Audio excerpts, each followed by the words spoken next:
The 1970 Ford Mustang Boss 302, a name that resonates in the hearts of muscle car enthusiasts around the world. Known for its aggressive styling, track-ready performance, and undeniable swagger, the Boss 302 continues to be a symbol of Ford's racing pedigree and design excellence. But what makes this iconic muscle car stand out even 50 years later? Let's take a closer look at the legacy of the 1970 Mustang Boss 302, from its high-performance engineering to its timeless design. In this video, we'll break down the performance and design of the 1970 Mustang Boss 302, how it influenced American muscle, and why it remains a sought-after classic today. In 1969, Ford introduced the Mustang Boss 302, but it was the 1970 model that solidified its legacy.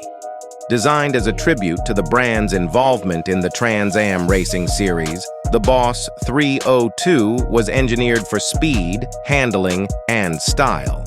At the heart of the 1970 Mustang Boss 302 was a 302 cubic-inch V8 engine. With 290 horsepower and 290 pound-feet of torque, this engine provided the muscle necessary to take on the competition.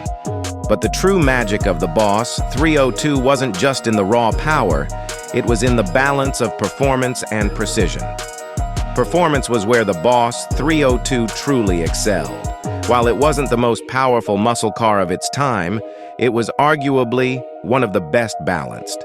The engine was paired with a 4-speed manual transmission, allowing drivers to feel the connection between man and machine.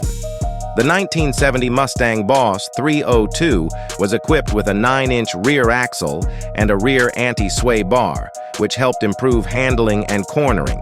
Its front suspension was bolstered by a set of heavy-duty shocks, and the car featured a close-ratio steering box for sharper, more responsive handling.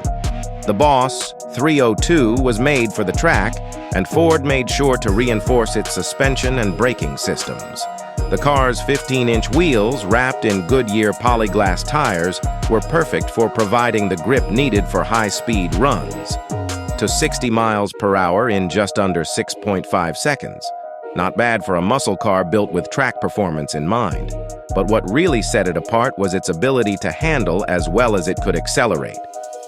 Let's talk about the design. The 1970 Boss 302 was a visual knockout. With its aggressive stance, long hood, and short rear deck, it's a car that demands attention from every angle. But it's not just about looks. The design was purposeful. The bold sea grabber blue and black jade color options, combined with racing stripes and a blacked-out hood, weren't just there to look cool. These elements were inspired by the car's racing roots, intended to be aerodynamic while maintaining that signature muscle car aggression. Inside, the 1970 Mustang Boss 302 was all about function. The racing-inspired interior featured high-back bucket seats, a sport deck rear seat, and a racing-inspired steering wheel that put the driver in full control. Every design choice was made to enhance performance without sacrificing style.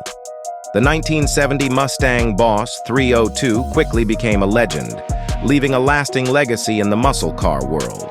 Its combination of race-ready performance and striking design made it an instant classic. Over the years, the Boss 302 has grown in value, with pristine examples fetching top dollar at auctions. Today, the 1970 Mustang Boss 302 is not only revered for its performance, but also for its rare status. Only 7,000 units were produced, making it a highly sought-after collector's car, especially for those looking to own a piece of Ford's racing history. The 1970 Ford Mustang Boss 302 was more than just a car.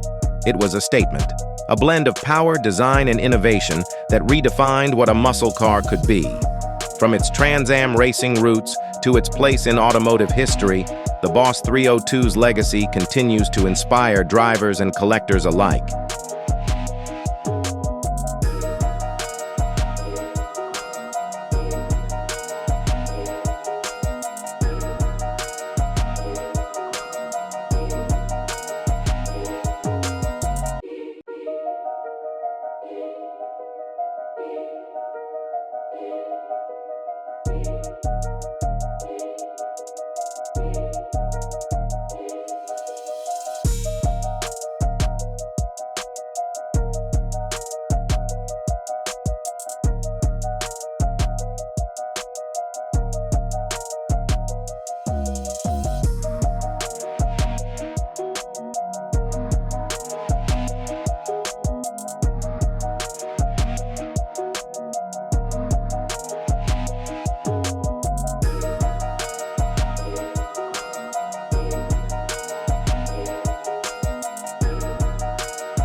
If you enjoyed this deep dive into the legacy of the 1970 Mustang Boss 302, don't forget to hit that like button, subscribe, and ring the bell so you never miss an update on classic muscle cars like this one.